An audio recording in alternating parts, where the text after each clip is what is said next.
Assalamualaikum warahmatullahi wabarakatuh. Waalaikumsalam. Alhamdulillahirabbil alamin wassalatu wassalamu ala sayyidina Muhammadin wa ala alihi wa sahbihi ajma'in. Wa ba'du. Saya dan pula hormati Rais Syuriah PWJNU 10, begitu juga Ketua Tanfidiyah serta jajaran pengurus MWJNU 10, berikut juga lembaga dan bangunnya. Alhamdulillah, pada sore kali ini kita bisa bermujahadah, berface to face kembali dalam rangka mengisi kajian bulan Ramadan yang diadakan oleh MWJNU 10. Pada kesempatan kali ini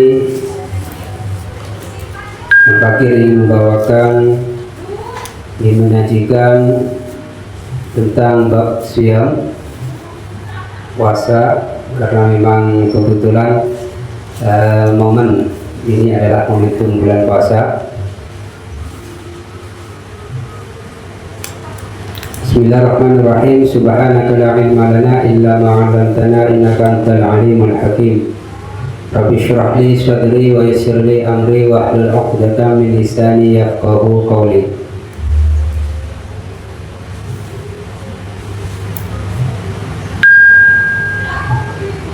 Ila hadratin Nabi Mustafa Muhammadin sallallahu alaihi wasallam wa ashabihi wa dzurriyyatihi wa ibadihi wa ikhwanihi min al mursalin was-sahabati wa tabi'in tabi'in wa man ya'malin wa yashhadu salihin wa malaikatu muqarrabin Nabi Muhammad sallallahu alaihi wasallam wa syahidul qadir al-jalali wa jami ma syahidani wa sabbihi wa alaihi wa ma'asista hadatul ulama hadratul syekh Hasyim Asy'ari wa ila hadratul syekh Syekhana Ahmad Khalil bin Abdul Latif Bangkalan. Syaikhulillahil Fatihah. A'udzu billahi minasyaitonir rajim. Bismillahirrahmanirrahim. Alhamdulillahirabbil alamin. Arrahmanir rahim. Maliki yaumiddin. Iyyaka na'budu wa iyyaka nasta'in. Ihdinas siratal mustaqim. Shiratal ladzina an'amta 'alaihim ghairil maghdubi 'alaihim waladdallin. Amin. Materi kali ini adalah tentang bab shaum, karya dari Syekh Ibnu Abdissalam. Beliau ini bergelar dengan Sultan Ulama, rajanya para ulama. Ini merupakan gelar beliau. Beliau hidup di tahun 500 Hijriah lebih, sekitar 500-an, jadi abad ke-5 Hijriah. Gelar beliau adalah Sultan Ulama, yang merupakan raja dari para ulama. Beliau ini di biografinya itu memperdalam ilmu agama ini ketika beliau sudah dewasa. Jadi bukan mulai sejak kecil beliau,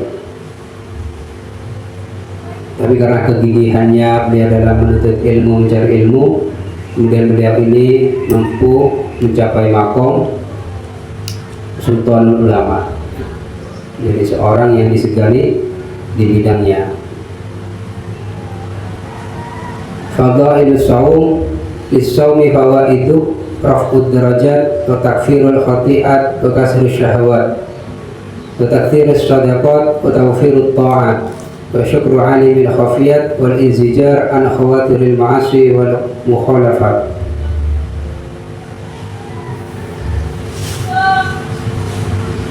Di antara faidah-faidah berpuasa itu adalah bisa mengangkat derajat seseorang. Jadi dengan seringnya kita berpuasa, maka derajat kita akan semakin terangkat.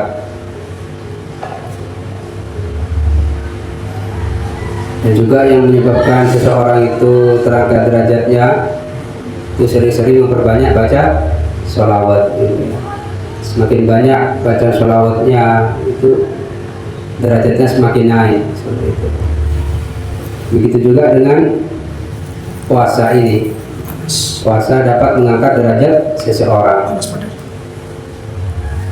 Serta puasa ini dapat melebur kesalahan-kesalahan kita, dosa-dosa kecil kita, menekan syahwat-syahwat kita, memperlemah syahwat kita.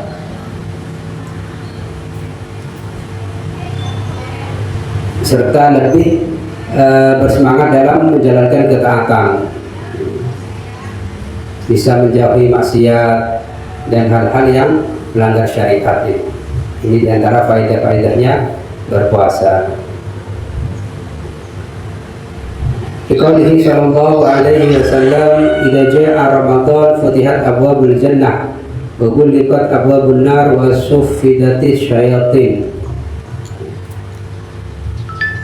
Sabdanya Kanjeng Nabi, bila Ramadan ini tiba, maka pintu-pintu surga ini terbuka, sebaliknya pintu-pintu neraka ini tertutup, serta setan-setan pada terbelenggu.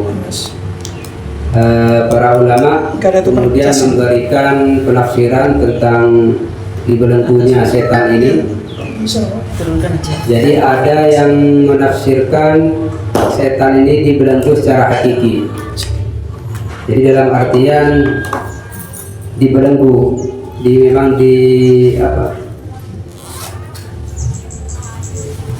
setan ini dibelenggu, tidak bisa bergerak seperti itu. Ini ulama yang menafsirkan setan ini dibelenggu. Hadis ini ada yang menafsirkan dengan makna hakiki, ada yang menafsirkan dengan makna majazi, secara majaz, secara metafora maksudnya.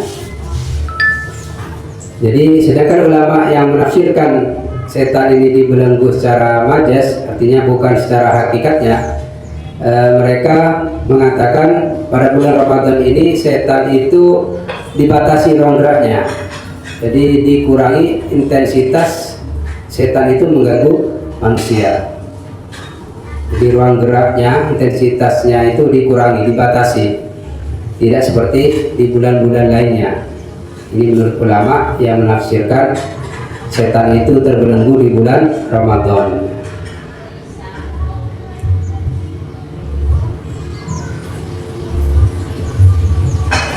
Qala sallallahu alaihi wasallam hikayatan an Rabbi azza wa jalla, kullu amalin li Adam lahu illa siyam fa innahu li wa na'jizi bih. Wa siyam junnah. فإذا كان يوم صوم أحدكم فلا يرفث يومئذ ولا يسخف فإن سبه أحد أو قاتله فليقل إني صائم والذي نفس محمد بيده لخلوف فم الصائم أطيب عند الله يوم القيامة من ريح المسك وللصائم فرحتان يفرحهما إذا أفطر فرح بفطره وإذا لقي ربه فرح بصومه. Jadi setiap amal perbuatan keturunan Nabi Adam, anak cucu Adam ini, anak cucu Nabi Adam ini merupakan kembali kepada dirinya, kecuali berpuasa.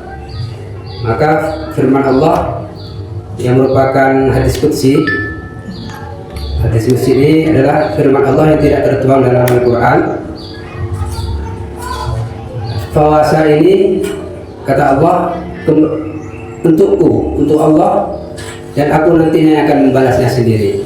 Ini saking mulianya, keagungan dari berpuasa itu sendiri. Jadi saking mulianya amaliyah puasa ini, sehingga oleh Allah puasa ini dikategorikan untukku dan aku sendiri yang nantinya akan membalasnya. Jadi rahasianya hanya untuk Allah, lipat gandanya tidak ada yang tahu selain Allah. Besar pahalanya, kadarnya itu hanya Allah yang mengetahui.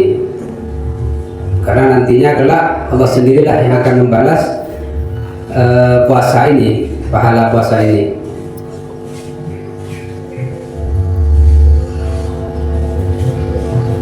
Dan ketika di bulan puasa, ketika kalian berpuasa, maka janganlah sesekali bertengkar atau saling membunuh, acarokan ya. Dan bila ada yang mengajak kita ini untuk berbuat zaliman atau mengajak kita bertengkar dan sebagainya, hendaknya kita mengatakan aku sedang berpuasa, untuk tidak meladeninya. Walladzi nafsu Muhammadin biyadihi la khalufu famis shaim atyabu indallah yaumil qiyamah min rihil misk. Dan nafas atau aroma orang yang berpuasa ini di sisi Allah kelak di hari kiamat itu lebih harum dari bau misik ya. Kalau memang di dunia ini baunya memang tidak karuan ya, namun nanti ketika di akhirat baunya lebih harum dari bau misik, aromanya lebih harum dari aroma misik, sebagai balasan bagi orang-orang yang berpuasa. Orang yang berpuasa sebagaimana ini sering disampaikan oleh beberapa mubalik penceramah ya, memang mempunyai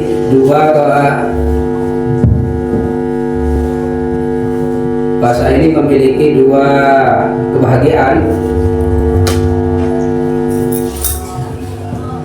yakni ketika berbuka dia gembira dengan apa, dengan berbukanya. Yang kedua, dia ketika dia berjumpa dengan Tuhannya, dia bergembira karena puasanya di masjid ketika di dunia.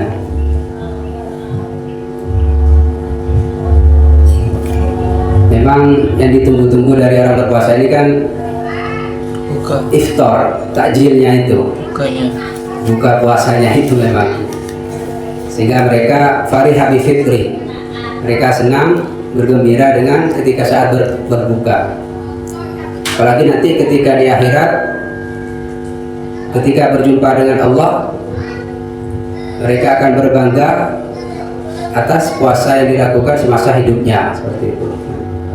Jadi ini kebahagiaannya satu di dunia dan satu lagi di akhirat.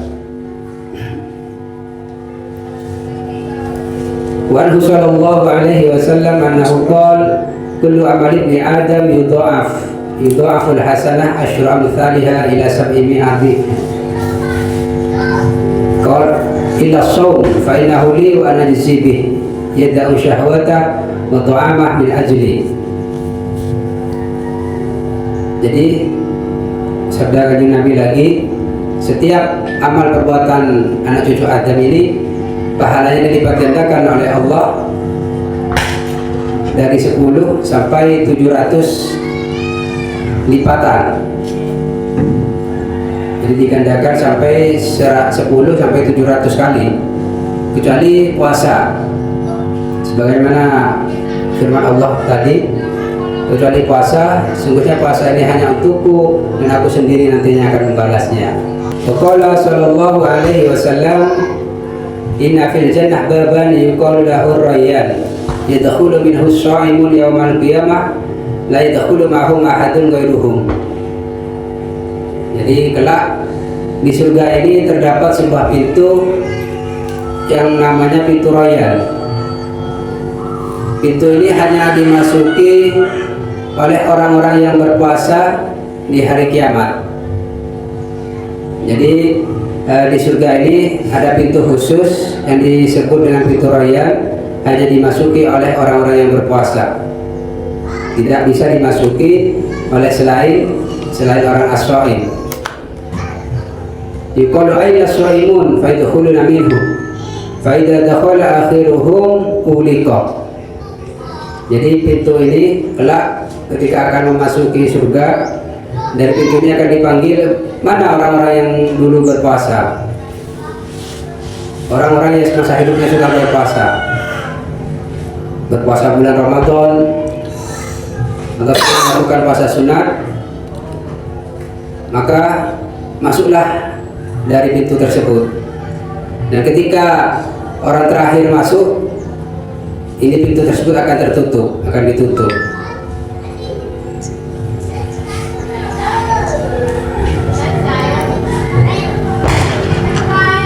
Jadi ketika ketika sudah tidak ada lagi orang yang berpuasa masuk di pintu tersebut akan ditutup seperti itu. Puasanya di bulan Ramadan ini pintu-pintu surga terbuka lebar. Ini maksudnya adalah ibaratun an taktsirit ta'at al-mujibah li fathi abwabil janan. Itu ya. Ini apa?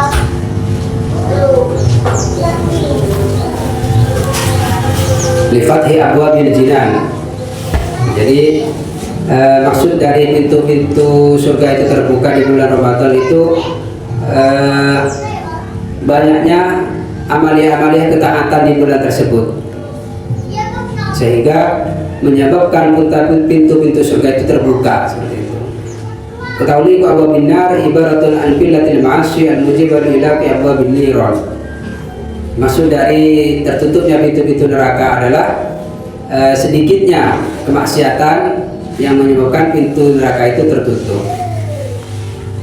Ini maksud dari pintu-pintu neraka yang tertutup, bahwasanya amaliyah kemaksiatan atau amal-amal perbuatan jelek manusia itu semakin mengecil,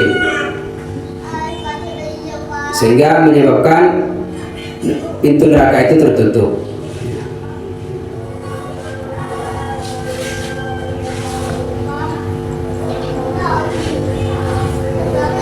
Baik, selanjutnya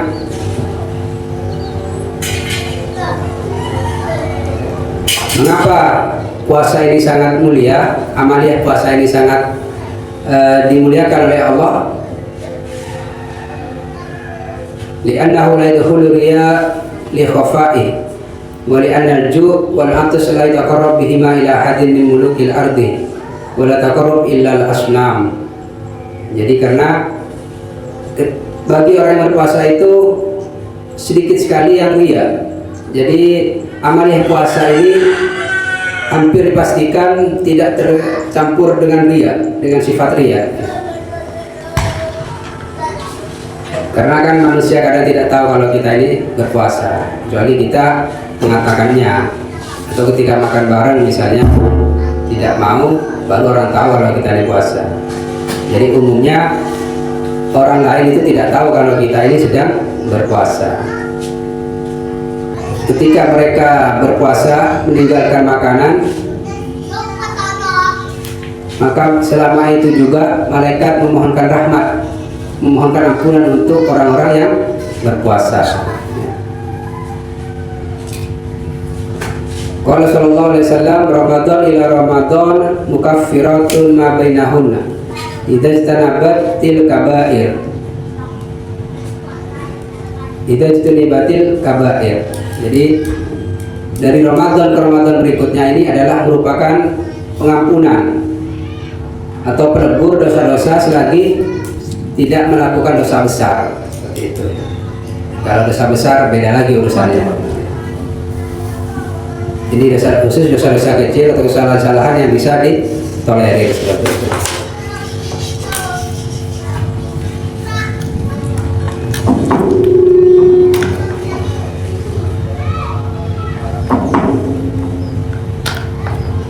Waqad jaa fi hadis inna syaitan yajri min ibni Adam majrad dam fadhiku masarikahu bil ju'.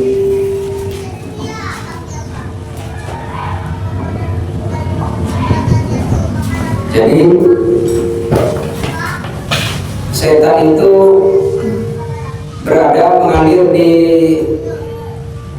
aliran darah kita, maka persempitlah jalan setan itu dengan kelaparan, dengan lapar, dengan rasa lapar seperti itu ya. Dengan berpuasa maksudnya. Jadi untuk agar setan itu tidak di aliran darah kita, tidak berpuasa, tidak menjajah kita, maka persempitlah dengan berpuasa, dengan rasa lapar. Dan puasa ini memiliki beberapa faedah lain. Banyak keistimewaan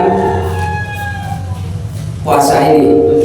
Jadi bagi orang yang berpuasa memiliki banyak faedah atau keistimewaan lainnya.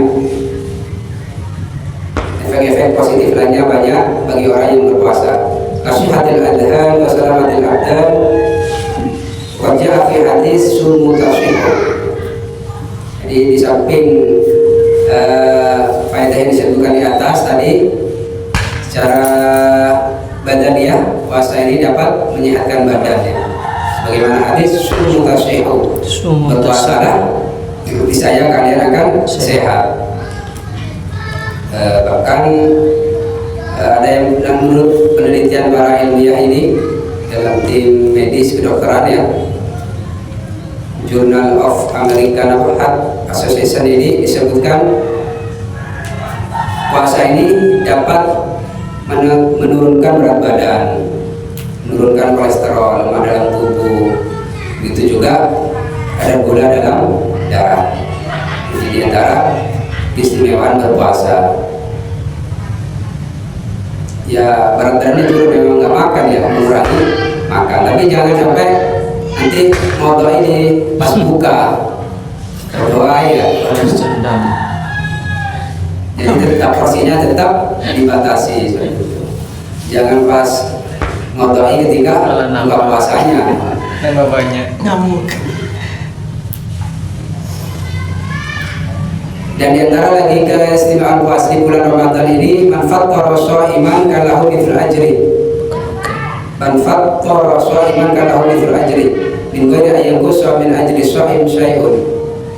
Jadi orang yang berikan buka puasa itu pahalanya sama dengan halnya orang yang berpuasa tanpa dikurangi sedikit pun.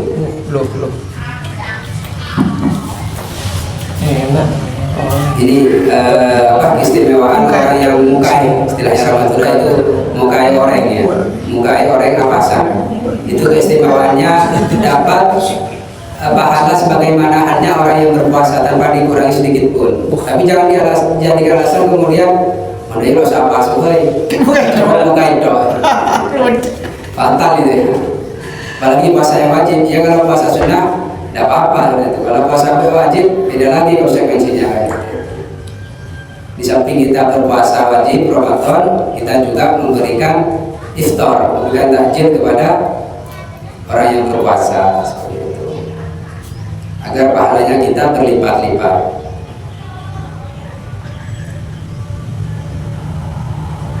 Dan orang yang memberikan buka puasa, mukai orang selama 36 hari, fakana masomadah. Jadi layaknya dia berpuasa setahun penuh.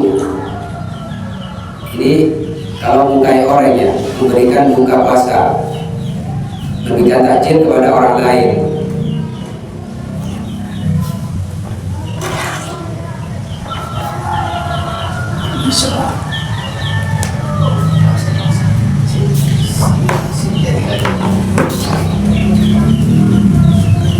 Pasal berikutnya fi adabihi. Jadi adab atau etika berpuasa. Di antaranya hifdzul lisan wal jawarih anil mukhalafah. Hifdzul lisan wal jawarih anil mukhalifah. Dikali sallallahu alaihi wasallam, "Man lam yada' qawla zur wal amal bihi falaysa lillahi hajatun bi an yada'a ta'ama wa syarabah."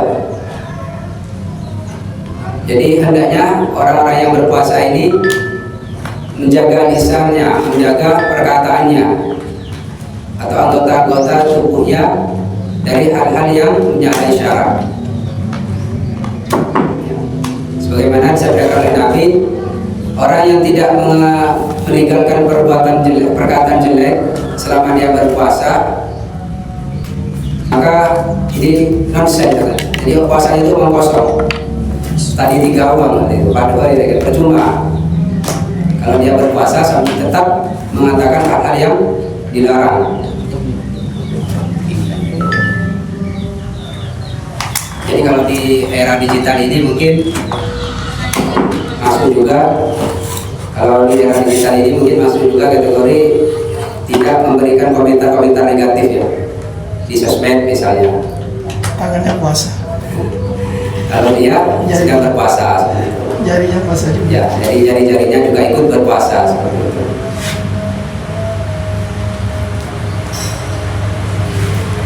tidak mesti hal-hal yang negatif atau membuli yang hujat seseorang misalnya. Karena dalam sabda Nabi, rubba qa'im hadzuhu min qiyamis sahur, rubba sha'im hadzuhu min syabhil ju' wal 'atash. Jadi banyak orang yang bangun malam ini percuma. Orang yang berpuasa juga percuma. Dia hanya mendapatkan lapar dan haus. Karena itu tadi tetap melakukan hal-hal yang dilarang oleh syariat. Hanya mendapat pahalanya apa? Hanya mendapatkan lapar dan dahaga saja, tidak mendapatkan fadilah atau pahalanya puasa.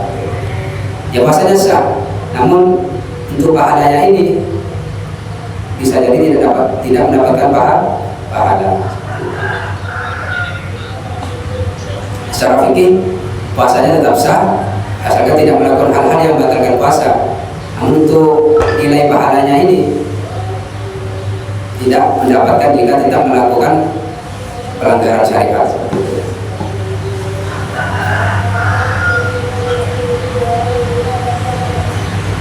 Yang berikutnya, ketika berpuasa, ketika berbuka, etikanya adalah membaca doa. Doa puasa ini sebagaimana dalam kitabnya Al-Qalibin itu akibat fitri. Jadi doa ini dibaca setelah kita berbuka. Jadi kadang-kadang kaprahnya itu doa dulu baru makan seperti itu. Tidak, karena ini diperkuat dengan ini kata kerja dari doa ini. Allahumma laka sumtu ini adalah kata fi'il madhi ya, fi'il yang telah lampau. Dalam istilah grammarnya itu past tense ya. Jadi setelah melakukan berbuka, iftar atau takjil, baru berdoa. Allahumma laka sumtu, ya Allah, karenamu aku berpuasa. Wala rizqika aftartu, dan karena rizkimu aku berbuka. Jadi redaksinya kalimatnya itu menggunakan fi'il madhi, kata kerja fi'il madhi yang telah dilakukan, yang telah lewat. Jadi bukan pakai fi'il mudhari. Ya Allah, karenamu aku nanti berpuasa, bukan seperti itu. Jadi karenamu aku telah berpuasa. Jadi etikanya doa ini dibaca setelah kita berbuka, setelah menyantap hidangannya.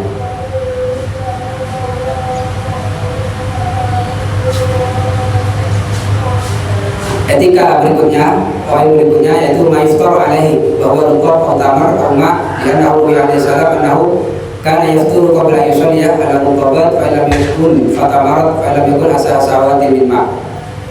Jadi berbuka itu hendaknya dengan kurma, baik kurma basah atau kurma garing, kurma kering. Kalau tidak ada, dengan air putih, karena ini sudah tersirat dari dalam hadis Nabi. Beliau itu ketika berbuka sebelum sholat itu berbuka dengan kurma. Bila tidak ada, maka dengan air, dengan beberapa tegukan air. Imam Asy-Syaukani ini dalam kitabnya Nailul Awtar, beliau berkata, jika memang ilat faktor dari kurma itu adalah rasa manisnya, maka berbuka dengan yang manis-manis ini menjadi kemudian kesunahan juga. Imam Asy-Syaukani dalam kitab Nailul Awtarnya, kalau memang ilat berbuka dengan kurma ini adalah yang dimaksud dari kurma ini adalah rasa manisnya, maka berbuka dengan makanan selain kurma yang manis-manis juga ini mendapat kesunahan berbuka. Dapat sunnah Nabi juga. Namun aturannya dengan kurma kalau tidak ada dengan air putih. Menurut tinjauan medis, karena selama berpuasa kita ini kan kekurangan energi, kekurangan glukosa ya. Dengan memakan kurma ini, di mana kurma ini banyak mengandung glukosa, sehingga lebih menambah energi ketika berbuka. Energi kita itu cepat pulih ketika berbuka dengan kurma.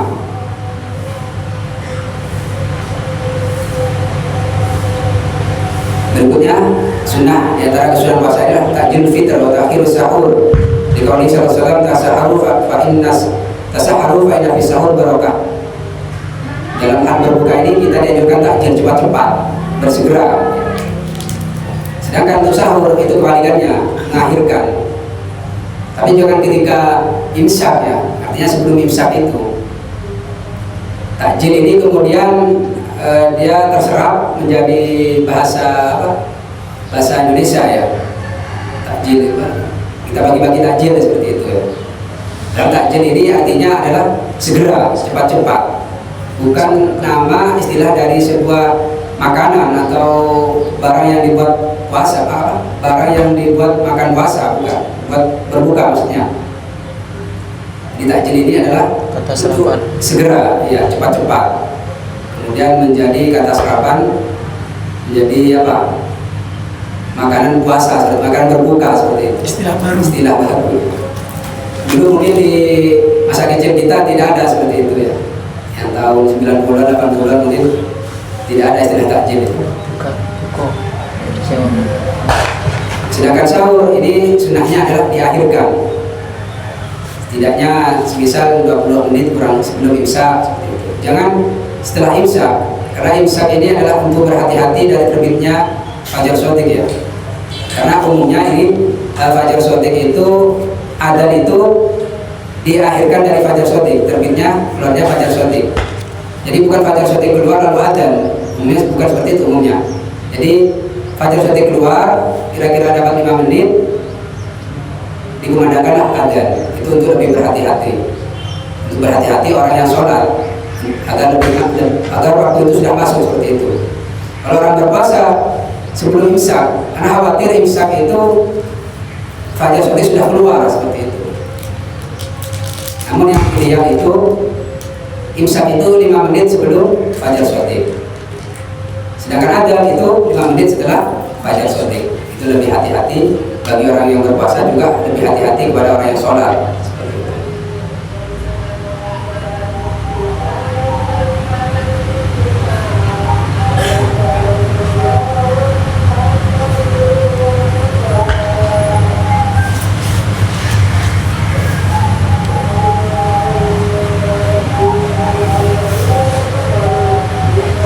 Baik, pada poin selanjutnya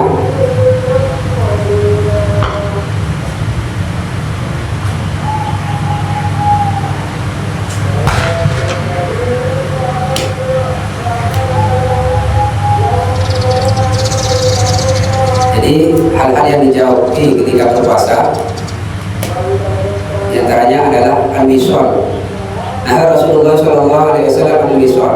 Kalau rajulun muslimin fa'inaka ya Rasulullah tuwasil. Kalau Rasulullah SAW wa ayyukum mithli inni abiyatu yut'imuni rabbi wa yasqini. Ini abitu yut'imuni rabbi wa yasqini. Falamma abaw yantahu al-wisol. Jadi puasa wisol ini adalah puasa sambung ya. Puasa berturut-turut, lombu.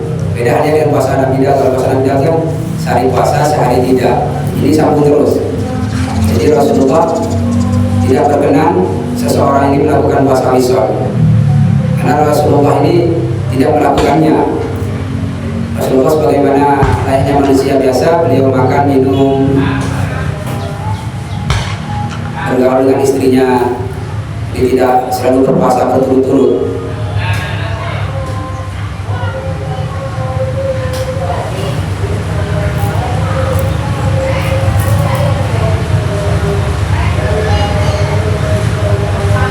Dan diantara hal-hal yang hendaknya dijauhi ketika berpuasa ini adalah al-qublah, berciuman dengan istri ya tentunya. Kalau dengan orang lain ya haram ya. Konsekuensinya bukan lagi batal puasanya, tapi haram ya. Apalagi sampai ketika mencium ini terdapat timbul rasa syahwat.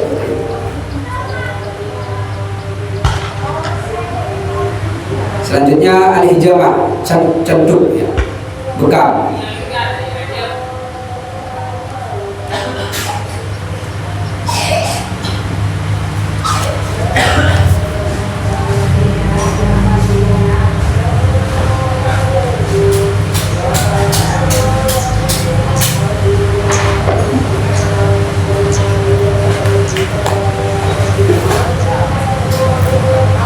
juga dengan al-tuhul, celaan itu. Kemudian al-istinsyaq fil wudu, jadi ketika menghirup air dalam, ketika berwudu, menghirup air dalam hidung ini jangan terlalu keras sangat agar tidak Masuk. air itu masuk ke dalam hidung ya. Usahakan kalau memang mau istinsyaq, menghirup air itu lembut lah, agar air itu tidak mudah masuk. Atau berkumur-kumur seperti itu juga. Jangan sampai ada air yang masuk ke dalam mulut. Baik, itu dari kami pada kesempatan kali ini. Allah a'lam bishawab. Bila ada yang kurang berkenan atau ada kesalahan, mohon maaf. Itu murni dari kesalahan al-fakir. Al-Fatihah. Iya. Ya na'budu wa iyyaka nasta'in ihdinas siratal mustaqim. Wassalamualaikum warahmatullahi wabarakatuh. Waalaikumsalam warahmatullahi wabarakatuh.